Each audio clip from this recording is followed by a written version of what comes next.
오늘 보실 말씀은 마태복음 4장 1절부터 11절, 그리고 50장 27절, 27장 50절부터 54절까지의 말씀을 보시겠습니다. 제가 읽겠습니다. 그때에 예수께서 성령에게 이끌리어 마귀에게 시험을 받으러 광야로 가사 40일을 밤낮으로 금식하신 후에 줄이신지라. 시험하는 자가 예수께 나와서 이르되 내가 만일 하나님의 아들이거든 명하여 이 돌들로 떡덩이가 되게 하라. 예수께서 대답하여 이르시되 기록하였으되 사람이 떡으로만 살 것이 아니요 하나님의 입으로부터 나오는 모든 말씀으로 살 것이라 하였느니라 하시니, 이에 마귀가 예수를 거룩한 성으로 데려다가 성전 꼭대기에 세우고 이르되 내가 만일 하나님의 아들이거든 뛰어내리라. 기록되었으되 그가 너를 위하여 그의 사자들을 명하시리니 그들이 손으로 너를 받들어 발이 돌에 부딪히지 않게 하리로다 하였느니라. 예수께서 이르시되 또 기록되었으되 주 너희 하나님을 시험하지 말라 하였느니라 하시니, 마귀가 또 그를 데리고 지극히 높은 산으로 가서 천하 만국과 그 영광을 보여 이르되 만일 내게 엎드려 경배하면 이 모든 것을 내게 주리라. 이에 예수께서 말씀하시되 사탄아 물러가라. 기록되었으되 주 너희 하나님께 경배하고 다만 그를 섬기라 하였느니라. 이에 마귀는 예수를 떠나고 천사들이 나와서 수종드니라. 아멘. 한 곳 또 보시겠습니다. 27장 50절부터 54절까지의 말씀을 보시겠습니다. 마태복음 27장 50절부터 54절까지입니다. 제가 읽겠습니다. 예수께서 다시 크게 소리 지르시고 영혼이 떠나시니라. 이에 성소 휘장이 위로부터 아래까지 찢어져 둘이 되고 땅이 진동하며 바위가 터지고 무덤들이 열리며 자던 성도들의 몸이 많이 일어나되, 예수의 부활 후에 그들이 무덤에서 나와서 거룩한 성에 들어가 많은 사람에게 보이니라. 백부장과 및 함께 예수를 지키던 자들이 지진과 그 일어난 일들을 보고 심히 두려워 이르되 이는 진실로 하나님의 아들이었도다 하더라. 아멘. 우리 기도하고 말씀 나누겠습니다. 하나님 감사합니다. 오늘 우리가 이곳에 함께 모여 예배드리게 하시고 또 이제 말씀을 나누려고 합니다. 성령님, 우리 심령 가운데 임하셔서 진리의 영으로 조명하여 주셔서 함께 나누는 말씀 우리 영의 생명의 능력 되게 하시고 우리가 믿음의 길을 가는데 그 믿음의 바른 기준되는 은혜의 시간 되게 하여 주시옵소서. 우리는 약하오나 성령께서 주시는 힘을 가지고 말씀을 통하여 우리 삶을 적용하고 그 말씀에 능히 순종하며 나갈 수 있는 참된 능력도 이 시간 부어 주시옵소서. 예수님의 이름으로 간절히 축복하며 기도하옵나이다. 아멘.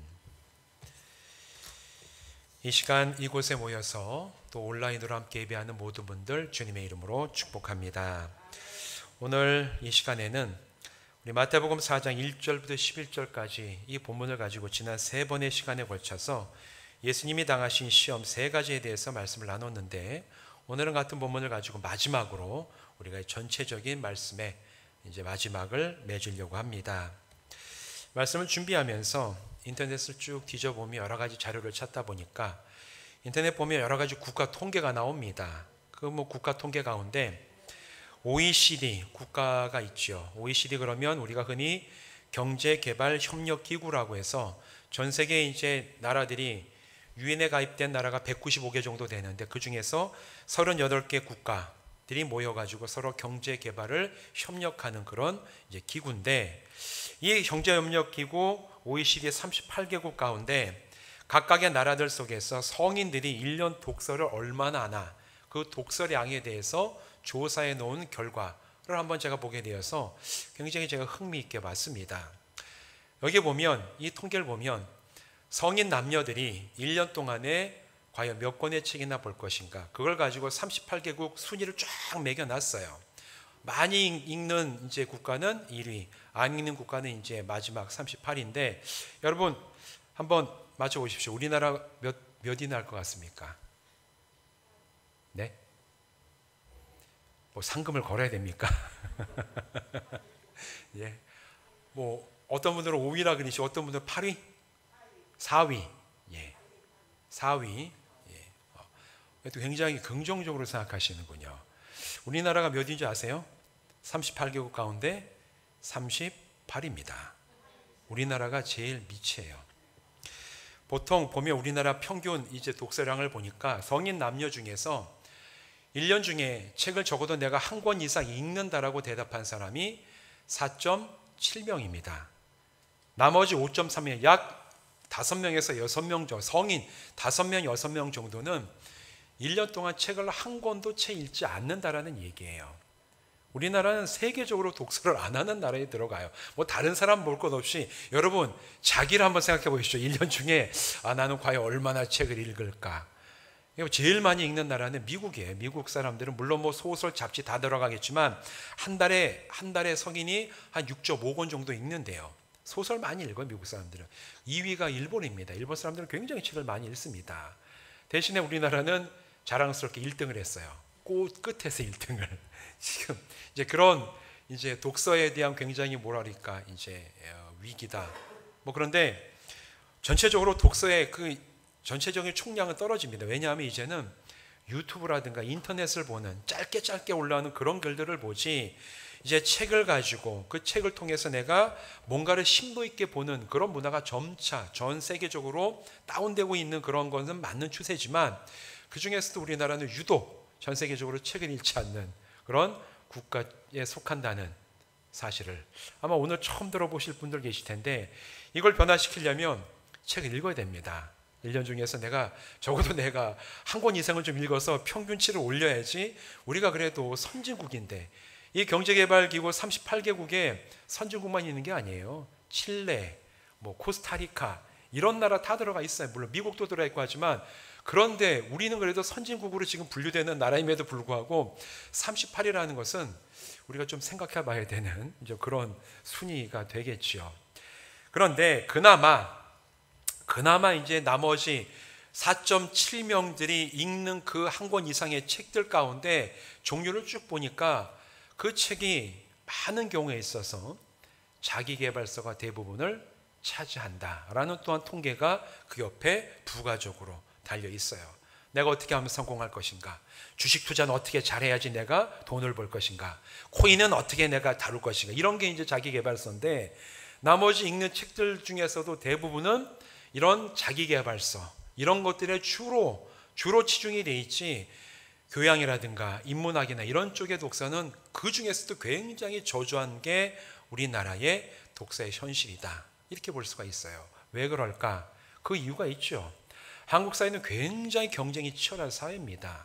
그러다 보니까 이 경쟁이 치열한 사회 속에서 내가 다른 사람보다 더 나은 내가 능력을 가지고 더 나은 결과를 낳고 내가 다른 사람과 차별화된 어떤 그런 모습으로 내가 사람들 앞에 서기 위해서 사람들은 끊임없이 자기계발서 나를 어떻게 하면 좀 더 능력이 있는 사람으로 다른 사람과 차별화시킬 수 있을까 이런 쪽에 그나마 읽는 책도 거기에 시간을 투자하고 독서를 하게 되는 그런 모습이 굉장히 경쟁이 치열하고 또 정말 그래야지만 살아남을 수 있는 한국 사회의 어떤 단면을 보여주는 특징이라고 볼 수가 있습니다.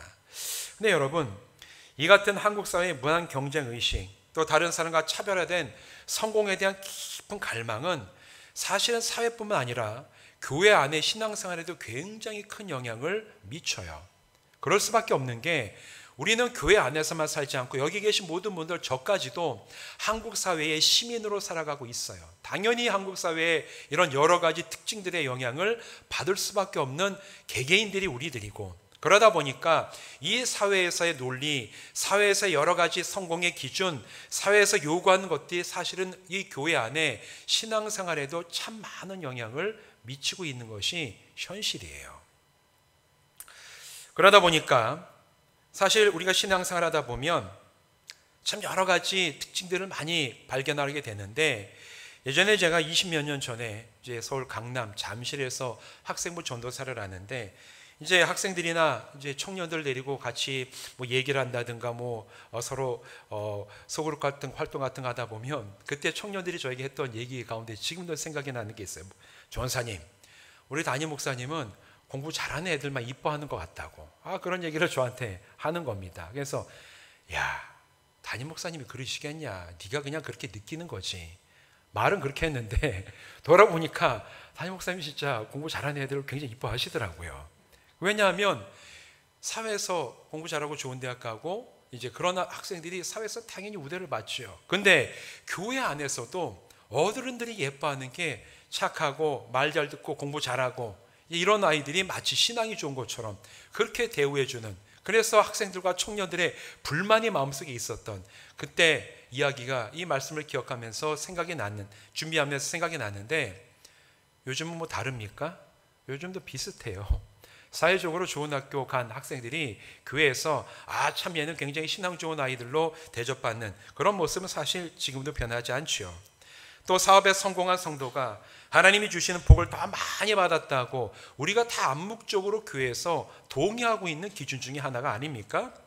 아니면 세상에서 출세하여서 높은 지위에 오른 사람들을 하나님이 더 크게 쓰신다는 그런 생각도 사실 지금도 한국교회에 굉장히 뿌리 깊이 박혀있는 신앙적인 태도 가운데 하나예요. 물론 요즘에는 대표기도 하시는 우리 분들 가운데 그런 얘기 하시는 분은 없는데, 우리 교회가 없는 건가? 다른 교회는 지금도 하는 것 같은데, 주여 우리 성도들이 사회에 나가서 머리가 될지언정 꼬리가 되지 않게 해 주시고, 이거 예전에 진짜 매 우리 그 대표기도 때마다 들었던 얘기인데, 이게 뭐냐면 사회적으로 더 높은 자리, 많은 사람들을 다스릴 수 있는 어떤 그런 자리에 올라야지만 하나님이 더 크게 쓰시는 것이고, 그런 결과를 낳는 사람이 영적으로나 신앙적으로 복받은 사람이다, 하나님께서 더 이제 쓰시는 사람이다, 이런 식의 어떤 신앙적인 기준들이 우리의 내려오는 어떤 신앙적인 어떤 문화 가운데 깊이 뿌리 박혀 있습니다. 뭐 그것뿐만입니까? 사람 많이 모이고 재정 규모가 큰 교회가 부흥한 교회고, 또 그런 교회를 다녀가는 목회자나 그런 교회를 다니는 성도들의 자부심은 굉장히 높아요.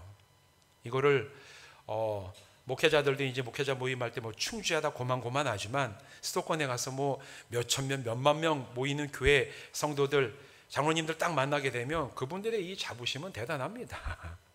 이게 큰 교회, 우리 교회 큰 교회, 우리 교회가 여러 가지 다른 면이 있어, 이제 이런 것들이 목회자나 성도들 가운데 자부심으로 드러나는 걸 참 많이 보게 돼요.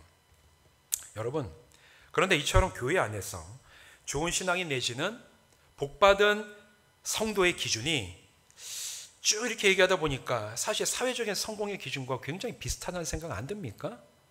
그럴 수밖에 없는 게, 아까 말씀드린 것처럼 한국 사회가 무한 경쟁과 다른 사람과 차별화돼서 내가 성공해야 된다는 굉장히 갈망이 깊은 사회다 보니까, 그런 것들이 신앙생활에도 그대로 투영이 되어서 영적이며 신앙적인 기준도 이 세상의 기준과 별반 다를 바가 없이 우리에게 마음에 각인되어 있기 때문에 그래요. 세상에서 성공한 사람이 교회 안에서도 성공한 사람이고, 세상에서 출세하는 사람이 교회 안에서도 믿음이 좋은 사람처럼 그렇게 등치로 여겨지는 일들이 얼마나 많이 있습니까? 또 그런 것 때문에 사실 교회 안에서 때로는 상처받고, 교회가 진짜 이 세상과 무엇이 다른가에 대해서 궁극적인 질문을 하는 그런 성도들도 가끔씩 만나볼 때가 있어요. 이런 기준을 충족해야만 저와 아니면 여러분들도 좋은 교회, 능력 있는 목회자, 복받은 성도로 인정받을 수 있는 거 아닌가, 이런 생각이 혹시 나의 마음속에 있다면, 여러분 정말 그 생각과 그 기준이 하나님께서 오늘 우리들에게 성경적으로 주시는 기준인가, 아니면 나의 생각과 나의 기준이 혹시 이 세상에 살아가는 우리의 이 사회라든가 이 한국 사회에 여러 가지 영향을 받아서 그걸 가지고 내가 이 신앙까지도 그 기준과 요구에 따라서 생각하고 있는가, 우리가 한번 진지하게 하나님 앞에서 돌아보고 대답해야 될 필요는 있어요. 우리가 진지하게 한번 생각해 봐야 됩니다. 이게 진짜 성경적인가, 아니면 이 세상이 지금 나의 이 신앙에, 우리 교회의 어떤 영적인 어떤 자세와 기준에 영향을 준 결과는 아닌가. 그렇다면 우리는 어떤 기준을 가지고 살아가야 되는가, 진지하게 하나님 앞에서 우리가 고민하고 대답해 볼 필요가 있습니다. 여러분, 그런데 이 기준은 사실 예수님이 당하신 세 가지 시험의 밑바닥에 깔려있는 전제들과도 굉장히 비슷합니다. 우리가 세 주간에 걸쳐서 예수님이 당하신 시험 세 가지에 대해서 얘기를 했는데, 이 세 가지 시험에 밑바닥에 깔려있는 동일한 질문이 있어요. 요구가, 마귀가 예수님에게 요구하는 게 있습니다. 그게 뭐냐면, 마귀는 예수님에 대해서 이렇게 얘기를 하고 있는 거예요. 내가 하나님의 아들이라면 이 정도는 보여줘야지 세상도 너를 하나님의 아들로 인정하고 나도 너를 메시아라고 인정할 거 아니냐, 한번 보여줘봐. 이거를 지금 마귀는 세 번에 걸쳐서 예수님에게 시험을 하면서 동시에 요구를 하고 있는 겁니다. 배가 고프면 돌을 떡으로 만들 정도의 능력을 보여줘야지, 그래야지 메시아 아니야? 성전 위에서 뛰어내려도 천사들이 와서 안전하게 땅에 내릴 수 있도록 이 천사들을 부릴 수 있는 영적인 권세를 보여줘야지 이 세상 사람들이 보면서 야, 이 사람은 진짜 하나님의 아들이구나, 그렇게 인정할 거 아니야? 그런 거 한번 보여줘봐. 그리고 천하만국의 이 통치권과 영광을 가지고 있어야지, 그런 게 너로부터 이렇게 보여야지 이 세상과 내가 너를 볼 때 하나님의 아들이고 메시아라고 인정할 거 아니야, 한번 보여봐. 이런 전제가 시험 세 가지 밑바닥에 똑같이 깔려 있었습니다. 다시 말해서 세상 기준을 따라 성공하고 능력이 있는 모습을 보여주라는 요구가 바로 예수님에 대해서 도전했던 이 마귀의 세 가지 질문 밑바닥에 깔려있는 요구입니다. 심지어 마태복음 27장 40절에서는 십자가에 달리신 예수님을 보면서 유대인들과 로마 사람들이 이렇게 조롱을 해요. 이르되 성전을 헐고 사흘에 짓는 자여, 내가 만일 하나님의 아들이거든 자기를 구원하고 십자가에서 내려오라 하며, 이렇게 기록을 하고 있어요. 마지막에 예수님이 십자가에서 매달리시고 정말 그 고통 때문에 몸부림치시면서 숨까지 몰아치시며 죽어가고 있을 때, 그런 예수님을 보면서 그때도 조롱하며 하는 얘기가 하나님의 아들이라며 내려와, 하나님의 아들이면 십자가에서 내려올 만한 능력을 보여줘야지 우리가 보면서 야, 이 사람이 하나님의 아들이구나, 메시아구나, 이 정도 인정할 거 아니야? 내려와라, 진짜 하나님의 아들이라면. 이게 성경이 얘기했던, 세상이 예수님에게 요구했던 마귀의 시험과 똑같은 전제입니다. 처음 공생애를 시작하신 그때, 마귀로부터 시험 받으셨던 때부터 십자가에서 죽으시기까지 예수님은 자신이 하나님의 아들됨을 능력과 권세와 성공으로 증명하라는 이 세상의 요구와 압력을 끊임없이 받으시면서 살아가시고 사역을 하셨어요. 여러분, 이런 요구들은 오늘날 교회 안에서 흔히 통용되는 신앙 좋고 복받았다고 여겨지는 기준과 사실은 일맥상통하는 겁니다. 세상의 기준이에요. 하나님의 아들이면 이 정도 해야 되는 거 아니냐? 신앙적으로 좋고 복받은 사람이면 뭐 이 정도는 살아줘야 되고, 교회 안에서 이 정도 직분은 받아야 되고, 그 직분에 따라서 이런 모습은 보여줘야 되는 거 아니야? 라고 얘기하는 기준들이 세상의 성공과 출세와 부경을 누리는 것과 얼마나 차이가 있고 얼마나 비슷합니까? 세상에 오늘 우리 신앙에 얼마나 많은 영향을 미치고 있습니까? 앞서 세 번의 설교를 통해서 말씀을 나눈 것처럼 예수님이 이런 마귀의 요구를 거부하셨어요. 단칼에 거절하셨습니다. 왜냐하면 영적인 성숙, 하나님께서 원하시는 사역의 완성, 하나님의 아들됨을 확인받는 기준이 마귀가 요구하고 지금 우리가 어쩌면 통용하고 있는 이 세상의 성공 기준과 다르다는 것을 예수님이 일찍이 아셨기 때문에 그래요. 하나님의 기준은 세상의 기준과 달라요. 성공에 대한 하나님의 기준은 이 세상의 기준과 다릅니다. 사람들을 사용하시는 사역자를 부르시는 기준은 이 세상에 생각하는 사역자들과 일꾼들의 기준과 하나님 것이 달라요. 대표적으로 그것에 대해서 말씀하는 구절이 고린도전서 1장 27절부터 29절까지의 말씀입니다. 이렇게 얘기를 하고 있죠. 사도 바울이 이렇게 씁니다. 그러나 하나님께서 세상에 미련한 것을 택하사 지혜 있는 자들을 부끄럽게 하려 하시고 세상에 약한 것을 택하사 강한 것들을 부끄럽게 하려 하시며 하나님께서 세상에 천한 것들과 멸시받는 것들과 없는 것들을 택하사 있는 것들을 폐하려 하시나니 이는 아무 육체도 하나님 앞에서 자랑하지 못하게 하려 하심이라. 하나님이 어떤 사람을 쓰시냐? 세상이 생각하는 그런 일꾼, 그런 성공의 기준, 그런 출세랑 다르다라는 거예요. 이 세상은 사람들에게 얘기해요. 더 지혜 있게 보여봐. 그러면 내가 너를 인정해 줄게. 또 더 강하게 보여봐. 강하지 않으면 사람들이 너를 따르겠어? 아니면 더 가진 것처럼 보여야지 사람들이 너를 성공했다고 인정할 텐데 더 가진 것처럼 보여봐. 이렇게 세상은 끊임없이 요구를 하고 그렇게 보이라고, 그래야지 성공한 것이라고 말하지만, 성경이 얘기하기에는 하나님께서 쓰시는 사람들, 하나님께서 사용하시는 사람들, 하나님께서 정말 이루어가시는 그 일은 미련하고 멸시받고 없는 사람들을 통해서 하나님께서 친히 일을 이루어 가신다. 이렇게 성경은 지금도 선포하고 있습니다. 이 말씀이 참된 말씀인 줄로 믿습니다. 바로 이렇게 얘기를 하고 있어요. 여러분, 예수님께서 이 땅에 오셔서 십자가를 통해서 구속의 은혜를 완성하신 것이 사실 정확하게 여기에 해당이 됩니다. 구약에 보면 메시아가 올 것을 예언했던 가장 유명한 구절 중에 하나가 이사야서 53장 2절 말씀인데, 이렇게 얘기를 합니다. 그는 주 앞에서 자라나기를 연한 순 같고 마른 땅에서 나온 뿌리 같아서 고운 모양도 없고 풍채도 없은즉 우리가 보기에 흠모할 만한 아름다운 것이 없도다. 일찍이 이사야 선지자가 이 땅에 오실 그리스도 메시아 예수 그리스도에 대해서 예언하기를 풍채도 없고 고운 모양도 없어서 우리가 보기에 흠모할 만한 것이 아무것도 없다. 세상에 좋아할 만한 것이 없는 자가 그런 모습으로 메시아가 이 땅에 오실 것이다. 성경이 일찍이 그렇게 예언을 했습니다. 예수님의 생애가 꼭 이러지 않았습니까? 여러분, 예수님이 출생한 그 신분과 자라난 가정이 어떻습니까? 나사렛 총동네의 목수의 아들로 예수님이 자라나셨어요. 공생의 기간 중 예수님과 함께 했던 사람들이 힘 있고 권세 있고 아니면 사회적으로 뭔가 영향력을 끼칠 수 있는 그런 사람들이었습니까? 아니에요. 예수님이 3년 동안의 공생을 살아가시며 함께 가장 친밀함을 나눴던 사람들은 가난하고 못 배우고 병들고 사람들로부터 배척당하던 그런 사람들이 예수님이 함께 하시던 바로 그런 사람이었어요. 오죽했으면 예수님의 별명이 복음서 가운데 나오는 예수님에 대한 여러 가지 명칭 가운데 유대인들이, 바리새인들이 예수님 보면서 부르기를, 아유 저 봐, 저 죄인들의 친구야, 죄인들의 친구. 예수님을 죄인들의 친구라고 얘기하는 거. 왜? 자기들은 죄인들을 접촉하지도 않는데 예수님은 그 당시에 죄인이라고 배척당하고 상대 안 하던 그 사람들과 기꺼이 만나주시고 함께 하셨기 때문에 예수님이 죄인들의 친구라고 불렸어요. 또 뭐라고 불렸는지 아십니까? 먹기를 탐하고 마시기를 즐기는 자다. 단지 그냥 죄인들의 친구일 뿐만 아니라 죄인이라고 배척당하는 사람들과 함께 머물며 식사도 같이 하시고 함께 먹고 마시기 때문에 유대인들이 보기에 예수는 죄인들의 친구이고 먹고 마시기를 탐하는 자가 예수님에게 달려 있었던 별명이었습니다.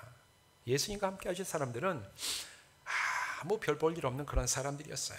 그 중에서 예수님이 가장 가까이 하셨던 12제자는 어떻습니까?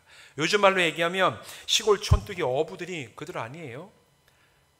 유대 땅에서 제일 변두리인 갈릴리에서 뭐 선한 게 날 수가 있겠냐, 이런 얘기가 있는 그런 갈릴리에서 어부로 살던 그런 아주 평범하다 못해 아주 어떻게 보면 촌뜨기 같은 사람들이 바로 예수님의 12제자들이었어요. 많은 12제자 가운데 여러 사람들이 이 갈릴리의 촌뜨기 어부들이었습니다. 세상의 기준으로 볼 때 성공했다고 인정받거나 군중들이 야 대단하다고 따를만 하거나 아니면 사람들이 우리와 함께 가십시오 하고 보일 만한 어떤 권세가 있는 그런 모습 하나도 없던 게 예수님의 모습이었습니다. 거기에만 그렇게만 그냥 끝난 것도 아니에요. 그렇게 살아가시는 예수님이 급기야는 당시 유대 사회의 권력자들이었던 제사장, 서기관, 바리새인들에 대해서 비판을 하셨습니다. 이 독사의 자식들아, 회칠한 무덤과 같은 자들아, 너희가 심판을 받을 것이다. 이렇게 막 말씀을 하시자 나중에는 그들이 예수님을 미워해서 급기야 예수님을 붙잡아갔죠. 붙잡아갔어요. 그리고는 그들에게 끌려가셔서 비참하게 매맞고 모욕당하고 결국에는 나무 십자가에 개처럼 매달려서 죽은 분이 바로 예수님 아닙니까? 성경이 말하는 예수님은 그런 모습이었습니다. 아무 흠모할 것도 없고 아름다운 것도 없고 정말 본받고 싶어하는 그런 모습 자체가 별로 세상적으로 없는 분이 예수님이셨어요. 이런 모습 어디에서 세상이 인정할 만한 하나님의 아들의 능력과 권세와 영광이 드러나는 모습이 어디에 있습니까? 매맞고 비참하고 별 볼 일 없는 사람들만 따라다니는 그런 모습, 오늘날에 그런 사람이 있다면 우리가 그런 사람을 정말 대단한 사람이라고 인정을 합니까? 이 시대는 그렇게 옛날뿐만 아니라 오늘날에도 그런 사람을 인정해주는 세상이 아니에요. 예수님이야말로 세상이 보기에 미련하고 약하고 천하며 가진 것 없는 존재, 바로 그분이 예수님이었습니다. 이렇게 끝나는 줄 알았어요. 예수님 참 세상이 보기엔 아무것도 없어 보이는, 하나님의 아들이라고 인정받지 못하고 그렇게 그냥 생명이 끝나버리는 그런 존재였구나. 어떻게 보면 그렇게 복음서가 끝날 수도 있었지만 사실은 반전이 일어납니다. 오늘 우리가 읽은 이 두 번째 본문인 마태복음 27장 54절의 말씀, 우리가 함께 읽어볼까요? 27장 54절 말씀 같이 읽어보겠습니다. 같이 읽겠습니다. 시작. 백부장과 및 함께 예수를 지키던 자들이 지진과 그 일어난 일들을 보고 심히 두려워 이르되 이는 진실로 하나님의 아들이었도다 하더라. 아멘. 여러분, 예수님은 스스로 하나님의 아들임을 증명하라는 마귀의 요구를 거부하셨어요. 끝까지 십자가에서 죽으시기까지 너희가 하나님의 아들이면 십자가에서 내려와 봐라 라는 이 조롱하는 사람들의 그 요구도 거부하셨습니다. 그런데 오히려 유대인도 아닌 이방인이었던 로마 군대 백부장과 그의 부하들이 십자가에서 죽으신 예수를 보면서 이분은 진짜로 하나님의 아들이셨구나, 이걸 알아보고 고백하는 놀라운 이야기가 오늘 이 두 번째 본문 마지막 절에 나오고 있다는 거예요. 하나님의 아들이라고, 하나님의 그 백성이고 우리는 선민이라고 얘기하고 우리는 메시아를 기다린다고 얘기하던 그런 유대인들은 예수님이 어떤 사람인지 끝까지 알아보지 못했습니다. 그런데 그런 유대인들이 이방인이라고 얘기하고 접촉도 하기 싫어하는 로마의 100명을 거느리는 지휘관인 백부장과 그와 함께 이 예수님이 시신을 못 뺏어갈까봐, 아니면 예수님의 제자들이 혹시 와서 예수님 구출해 갈까봐 주의를 지키고 있었던 로마 군대의 군인들, 그들은 이방인이었어요. 유대인들이 아니었습니다. 그런데 그들이 예수님이 죽어가시는 모습과 예수님의 그 죽음과 그 이후에 일어난 일들을 보면서 이분이 진짜 하나님의 아들이셨구나, 이방인의 입술을 통해서 예수님이 하나님의 아들이셨음을 인정받게 하시는 놀라운 일이 오늘 본문 가운데 일어났다라는 거예요. 여러분, 그들이 예수님에게서 본 것이 뭡니까? 예수님이 십자가에서 피 흘리고 정말 비참하게 죽어있는 모습에 무슨 세속적인 성공이 있습니까? 부귀영화가 있습니까? 권세가 있습니까? 부유함이 있습니까? 그런 거 아무것도 없었어요. 그러나 이 로마의 군인들이 예수님으로부터 본 것은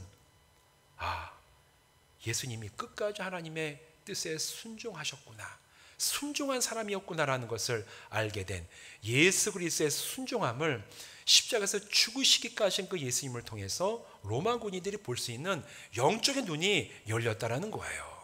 대단한 일을 하고 어떤 능력을 보여주고 그리고 사람들로부터 부러움을 받을 만한 그런 특별한 자질을 가지고 있어야지, 그래야지 하나님의 아들이고 메시아고 우리가 따를 만하라는 평가를 받는 게 아니라 예수님께서 나중에 이방인들의 입술을 통해서 이분은 참으로 하나님의 아들이셨다고 인정받게 됐던 그 유일한 것은 이분은 끝까지 하나님의 뜻을 순종하신 분이시구나, 바로 그걸 통해서 예수님의 하나님의 아들 되심을 예수님께서 드러내셨습니다. 여러분, 하나님의 뜻이 무엇인지를 깊이 알고 그리고 그 뜻이 자신을 버려 죽음에 이르는 것일지라도 기꺼이 하나님의 뜻에 순종함으로 예수님은 자신이 하나님의 아들이심을 끝까지 드러내셨던 거예요. 이것이 성경이 증거하는 예수 그리스도께서 하나님의 아들 되심의 위대한 증거인 줄로 믿습니다. 믿으십니까? 이게 바로 증거예요. 마귀는 대단한 걸 요구했지만 특별한 능력과 권세를 보여줘라, 그래야 내가 너를 하나님의 아들로 인정하고 세상도 그렇게 따를 거 아니냐, 이런 요구는 다 거부하시고 예수님이 유일하게 보이신 것은 하나님, 제가 아버지의 뜻을 알고 죽기까지 그 뜻에 순종합니다. 그리고 그걸 통해서 하나님께서는 이방인들을 통해서 예수님이 하나님의 아들이심을 인정받게 하는 놀라운 일들을 성경 가운데 드러내셨어요. 여러분, 이 진리는 오늘 우리들에게도 동일하게 적용이 됩니다. 우리는 예수 십자가의 복음을 통해서 구원받은 하나님의 자녀들이에요. 그렇다면 무엇이 우리가 하나님의 사랑받는 자녀요, 하나님께서 쓰시는 일꾼이고 또 복받는 신앙인임을 드러내는 증거입니까? 세상에서의 성공, 부귀영화입니까? 그렇게 돼야지 우리가 세상에서 성공하고 교회 안에서도 성공한 삶으로 살아야지 우리가 진짜 이 세상을 향해서도 내가 진짜 하나님의 사랑받는 자녀입니다, 이렇게 얘기할 만한 그런 기준을 충족시키는 것입니까? 아니면 출세해서 이 세상에서 높은 지위에 오르는 것입니까? 다른 이들이 부러워할 만할 정도로 많은 재물을 모으는 것이 우리가 복받은 증거입니까? 여러분, 저는 이게 나쁘다고 얘기하는 게 절대로 아닙니다. 열심히 성실하게 사는 성도들에게 하나님 이런 복을 주시죠. 그리고 이런 것들을 누릴 수 있는 사람이 돼야 돼요. 그러나 세상에서의 성공이 우리를 하나님의 사랑받는 자녀임을 확증하는 기준과 증거는 될 수가 없다라는 거예요. 왜냐하면 성경이 그걸 기준으로 놓지 않아요. 예수님께서 그걸 놓고 그런 삶을 살아가시지 않았습니다. 성경이 말하는 하나님의 자녀됨의 증거는 우리 주님이 보여주셨던 증거와 동일합니다. 오늘 하나님의 뜻을 내가 제대로 분별하고 그 뜻에 온전하게 순종하며 살아가는가, 그것이 우리가 이 세상을 향해서 하나님의 자녀됨을 드러내는, 인정받게 하는 최고의 증거인 줄로 믿습니다. 이게 오늘 우리들 안에 있어야 된다는 거예요. 내가 오늘 하나님의 뜻을 깊이 알고 그 뜻이 어디를 향하든지 하나님의 뜻이 내가 하려는 것, 계획과 내가 가려는 길과 상반되고 오히려 그것들과 반대되는 길일지라도 내가 그것이 하나님의 뜻임을 알기 때문에 기꺼이 내가 하나님의 뜻에 순종하며 나가는가 아닌가, 그것이 우리가 하나님의 사랑받는 자녀인지 아닌지를 온전하게 증거하는 증거가 될 줄로 믿습니다. 여러분, 대표적으로 데살로니가 5장 16절부터 18절까지 말씀이 하나님의 뜻이, 우리 모두에게 공통적으로 주어지는 하나님의 뜻이 무엇인지 얘기해 주고 있지 않습니까? 잘하는 말씀이에요. 항상 기뻐하라, 쉬지 말고 기도하라, 범사에 감사하라, 이것이 그리스도 예수 안에서 너희를 향하신 하나님의 뜻이니라. 외우는 말씀 아닙니까? 근데 여러분, 오늘 이 말씀에 여러분 얼마나 순종하며 살아가십니까? 항상 기뻐하십니까? 어떤 상황 가운데서도 항상 여러분 쉬지 않고 이 마음속에서 하나님을 부르며 하나님 앞에 우리가 마음을 내놓고 기도하십니까? 이 세상 어떤 환경 가운데 어떤 일을 만나더라도 범사에 감사함으로 우리가 하나님 앞에 서고 있습니까? 여기에 순종하면 우리가 하나님의 사랑받는 자녀로 온전하게 세상 가운데 서게 될 줄로 믿습니다. 근데 여러분, 이것 외에도 저와 여러분에게 각각의 성도들을 향한 하나님의 특별한 뜻이 있음을 우리는 알아요. 하나님은 저를 향한 저에게만 특별하게 주시는 뜻이 있어요. 기도할 때마다 깨닫게 되고 목회를 하면서 알게 되는 그 뜻이 있습니다. 저뿐만 아니라 여러분 한 분 한 분 한 분의 삶에도 하나님이 주시는 고유하고 특정한 뜻이 있어요. 여러분은 그 뜻을 아셔야 됩니다. 발견하셔야 되고 깨닫고 분별하셔야 됩니다. 그리고 하나님 앞에 살아가는 매일매일의 삶 속에서 주님, 저에게 주신 그 뜻을 제가 분별하고 순종합니다. 그 뜻이 내가 원하는 것과 반대되더라도, 가려는 길과 다른 길일지라도 하나님이 선하시고 하나님의 뜻이 더 귀하기 때문에 주님, 저는 순종함으로 주님 앞에 섭니다. 이런 믿음의 고백을 하나님 앞에 드리며 나갈 때 우리 주님이 그리셨던 것처럼 세상이 여러분을 향해서 이 사람은 진짜 그리스도인이구나, 하나님의 사랑받는 자녀구나 인정받는 놀라운 일이 여러분의 삶 가운데 풍성하게 일어나게 될 줄로 믿습니다. 사랑하는 성도 여러분, 오늘 여러분의 삶에 말씀으로 드러난 하나님의 뜻에 대한 순종함이 있습니까? 있다면 순종함으로 일어나는 변화와 선한 영향력이 여러분의 삶 속에서 아름답고 풍성한 열매로 맺어지기를 주님의 이름으로 축원드립니다.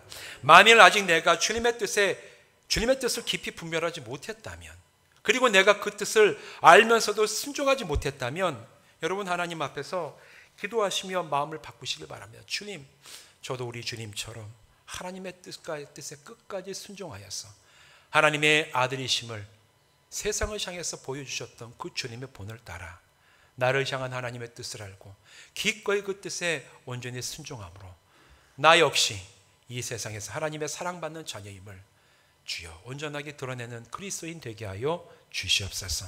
기도하며 주님 앞에 담대하게 나가서 주님의 뜻을 따라서 순종함으로 참 자녀됨을 드러내고 담대하게 살아가는 우리 새로운 교회 모든 성도들 되시기를 주님의 이름으로 축원드립니다. 기도하시겠습니다.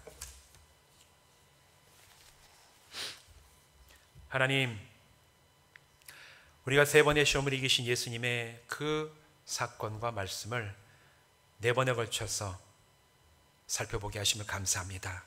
그리고 오늘 마지막 시간 우리 주님이 어떻게 하나님의 아들이 되시고 구원자가 되셨음을 이 세상이 인정하고 알게 되었는지를 마태복음 말씀을 통해서 알게 하심도 감사합니다. 하나님, 이 세상은 끊임없이 성도들에게도 교회 안에서도 세상의 기준과 논리를 따라서 성공한 것을 드러내라고 얘기하지만, 그러나 성경과 우리 주님의 모범은 우리가 이 세상의 기준에 따라 능력 있고 대단한 사람임을 증명하는 것이 아니라 하나님의 뜻을 분별하고 그 뜻에 온전하게 순종할 때 우리가 참된 하나님의 자녀임을 드러내게 될 것을 말씀하고 계심을 읽었습니다. 이 말씀 오늘 우리를 향한 말씀으로 받아들이게 하시고, 주여, 우리가 하나님의 뜻을 온전하게 깨닫고 분별하여 마음에 새기게 하시며 그 뜻을 온전하게 순종함으로 우리도 이 세상 살아가며 하나님의 사랑하는 자녀임을 세상이 알 수 있는 놀라운 은혜 경험하게 하여 주시옵소서. 예수님의 이름으로 간절히 축복하며 기도하옵나이다. 아멘.